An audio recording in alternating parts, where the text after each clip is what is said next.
Hi everyone, thank you for listening to the Highlights from Ukraine podcast, your daily audio summary of the latest news reported in the Ukrainian media. My name is Artem, and here is the news. 427 days less the Russian invasion of Ukraine. President of Ukraine Volodymyr Zelenskyy had a first phone call with Chinese leader Xi Jinping since the start of the full-scale Russian invasion, reports Interfax Ukraine. They discussed the ongoing Russian occupation of Zaporizhzhia nuclear power plant and Russia's use of the plant as a cover for military strikes on Ukrainian cities and villages. Zelenskyy called on China to play an effective role in the settlement of the security issue around the Zaporizhzhia nuclear power plant. The president briefed the Chinese leader on the situation at the front line and stressed that Ukraine will continue to liberate its land within the internationally recognized borders. The head of state spoke separately about the devastating consequences of the Russian invasion, emphasizing the abduction by Russia of 20,000 Ukrainian children. Zelenskyy expressed hope for China's active participation in efforts to restore peace. He reiterated that nobody wants peace more than the Ukrainian people, but peace must be just and sustainable, based on the principles of international law and respect for the UN Charter. There can be no peace at the expense of territorial compromises. Zelenskyy outlined the importance of all states refraining from supporting Russia in the war. In his evening video address, Volodymyr Zelenskyy called this phone call a long and quite rational conversation. It is usually said that such conversations open up opportunities. Now there is an opportunity to give new impetus to our relations, Ukraine and China, stressed the president. Zelenskyy also announced that he had appointed a new ambassador to China, Pavlo Ryabikin. From November 2021 to March 2023, Ryabikin was the Minister for Strategic Industries of Ukraine. China also said it would send a special representative of the Chinese government on Eurasian affairs to Ukraine and other countries to have in-depth communication with all parties on the political settlement of what they called Ukraine crisis.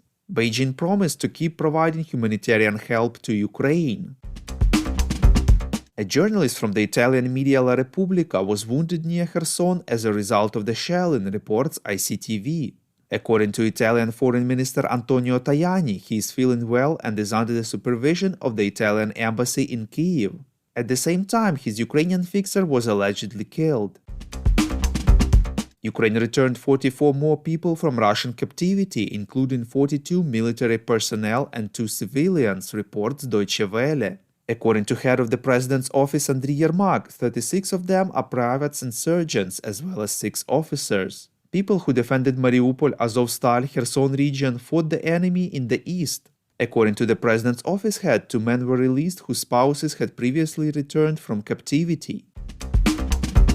The Defense Ministry of Ukraine assesses that Russia is currently using about 369,000 soldiers and approximately 5,900 units of heavy weaponry in the war against Ukraine, reports Ukrinform.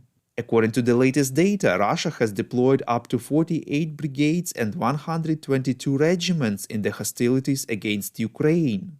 The occupation forces amount to about 315 formations. Slovenian Media 24 informed that the Slovenian government has supplied Ukraine with 20 Valuk armored vehicles in complete secrecy, reports Militarny. According to the media sources, the transfer to Ukraine was completed this week. The operation itself lasted several months as armored vehicles needed preparation. They were airlifted to one of the nearby countries. Valuk armored vehicles have 6x6 wheel arrangement armed with 40mm automatic grenade launchers or 12.7mm machine guns.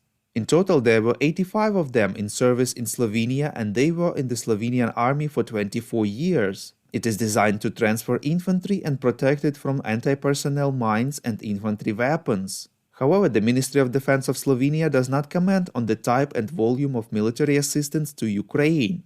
According to the publication, Slovenia has already sent Ukraine 28 M55S tanks, some 35 M80A tracked armored vehicles, some 16 M2A1 howitzers, some 20 Humvees, and many other weapons and equipment.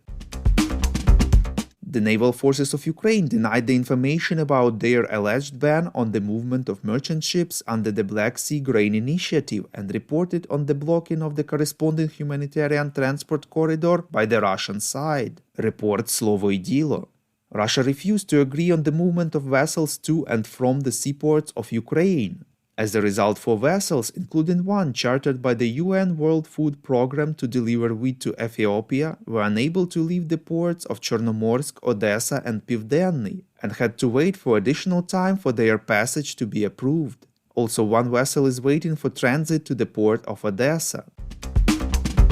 We would really appreciate if you could recommend us to your friends and family, as well as share information on social media. This way more people would learn about the podcast and truth about Russia's invasion of Ukraine.